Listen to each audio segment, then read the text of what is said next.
एक बिहार की बहन है, एक मुजफ्फरनगर की पिंकी दासी, अभी मेरे पास में उनका फोन आया, उनका कल कल उनका फोन आया मेरे पास में। एक एक भगत जी थे, वो अपने किसी रिश्तेदारी में चले गए और पीछे से उस दिन भगवान को भोग नहीं लगा, पीछे से उस दिन गुरु जी को भोग नहीं लगा उसके घर में, क्योंकि सारे अनुपदेशी थे। और भगत जी चला गया रिश्तेदारी में, पीछे से परमात्मा आए सौपन में और कहा, ओ सॉरी, पीछे से जोमल की सौपन में कौन आया पता है? काल। उस भगत के सौपन में कौन आया? काल। वो तो फिर दास को परमात्मा ने सद्बुद्धि दी, फिर मैंने उनको बताया कि भाई वो काल नहीं था, काल के रूप में परमात्मा था, क्योंकि समर्थ है ये तो जो चाहे सो कर दे, किसी का भी रूप बना ले। अरे भस्मासुर के आगे मौत के डर से जब शंकर भगवान भाग रहे थे, तो पीछे से पार्वती का रूप किसने बनाया? कबीर परमात्मा सतगुरु रामपाल जी ने। भगत प्रहलाद को खंबा फाड़ के अपने बाप से बचाने कौन आया? नरसिंह रूप में सतगुरु रामपाल जी भगवान। हम रोज पढ़ते हैं हम लोग असुर निकंदन जहर रमणी में, नरसिंह रूप सतगुरु धाया, कुछ ऐसी आती है वाणी परमात्मा की। तो ये कौन कर रहा है सारे खेल? ये कौन खेल रहा है? राजा बलि की 100वीं यज्ञ को खंडित करने के लिए 52 रूप बना के कौन आया? कबीर परमात्मा सतगुरु रामपाल जी भगवान। ब्रजवासियों को इंद्र के प्रकोप से गोवर्धन पर्वत को अपनी उंगली पर उठा के किसने बचाया? श्री कृष्ण रूप में सतगुरु रामपाल जी भगवान ने। और अभी भी गुरुदेव भगवान ने बताया कि सुदामा के साथ में 7 दिन तक वहां पे द्वारिकापुरी में श्री कृष्ण रूप में कौन रहा? सतगुरु रामपाल जी भगवान, ये कबीर परमात्मा। तो ये तो मालिक है, भगवान है, समर्थ है, जो चाहे सो ये कर दे, ये तो जो चाहे सो कर दे परमात्मा।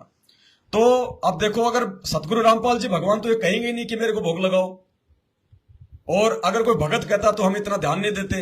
इसलिए परमात्मा जिससे हम डरते हैं, जिससे 21 ब्रह्मांड जिससे डरता है, काल, ब्रह्मा विष्णु महेश का बाप है, वो सतगुरु रामपाल जी भगवान उस काल का रूप बना के आए उसके सौपन में। और क्या कहा?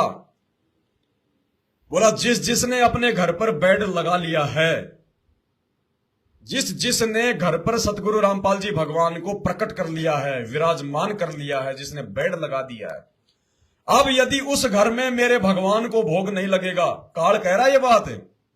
क्या बताया हमें गुरु जी ने गीता जी पढ़ाते समय? काल क्या कह रहा है अर्जुन को? ब्रह्म, कि अर्जुन मैं तुझे एक गुप्त से गुप्त बात बताता हूं, मेरा पूज्य देव भी वही है, भले उसने मेरे को धक्के मार के निकाल दिए, लेकिन मेरा पूज्य देव भी वही है, मेरे किस ब्रह्मांड को भी वही चला रहा है।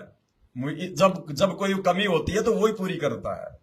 मालिक क्या कहते हैं हमारे को मंगलाचरण में? 33 कोटि अधारा और ध्यावे 88 उतरे भवजल पारा, कट है यम की फांसी। 33 कोटि अधारा, 33 कोटि देवी देवताओं का आधार है वो परमात्मा, और ध्यावे 88,000 ऋषि मुनि भी उसी परमात्मा का ध्यान धरते हैं, कबीर परमात्मा का। भले वो उनको जानते नहीं, पहचानते नहीं, उनकी भक्ति गलत है, लेकिन मन में वही है। जैसे आज चाहे कोई हनुमान पूजे, चाहे कोई माता जी पूजे, जब कोई आपत्ति आती है तो हनुमान को भूल जाती है दुनिया। हे परमात्मा, हे सच्चे मालिक, हमारे दया करना। ऐसे ही देवी देवताओं की भक्ति का आधार, 88,000 ऋषि मुनियों की भक्ति का आधार वो कबीर परमात्मा बंदी छोड़ है। तो क्या कहा काल ने? कि जिस घर में सतगुरु रामपाल जी का बेड लग गया, भगवान का बेड लग गया, जहां अगर उस घर में अब उस भगवान को भोग नहीं लगा तो उसको मारूंगा आने वाले समय में। स्पष्ट कहा गुरु ने काल ने। तब उसको कहा कि बहन वो परमात्मा थे, नहीं तो काल भोग लगने देगा क्या भगवान को? काल तो भक्ति से दूर करेगा। काल तो चाहेगा कि ये बल्कि मलिन अन्न खाएं, ये दूषित अनाज खाएं। काल क्यों कहेगा कि भोग लगाओ? वो परमात्मा ने ये संदेशा दिया है कि इनको इतना भय सा हो जाए।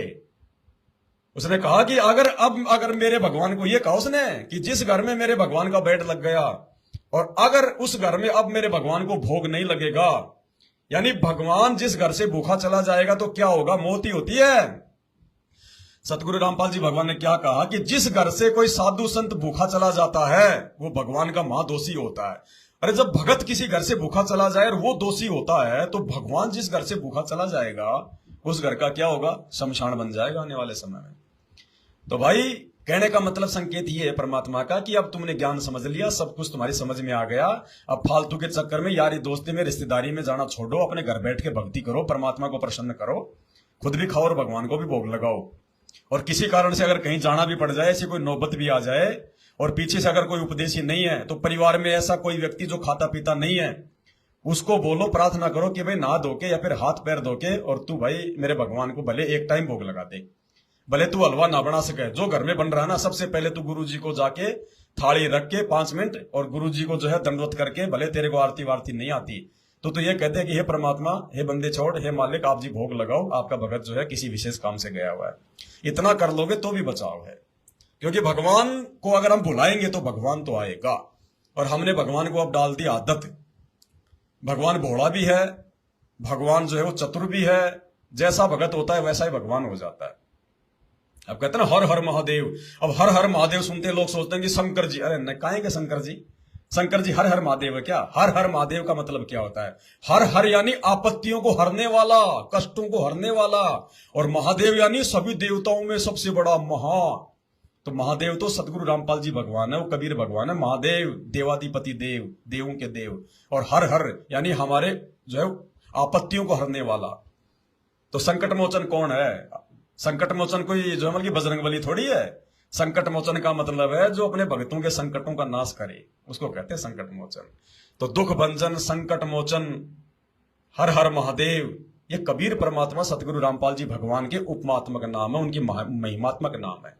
और आने वाले समय में पूरी दुनिया 2028 तक ये पूरा जब तांडव मचेगा, सबकी समझ में आ जाएगी कि महादेव कौन है और विष्णु कौन है।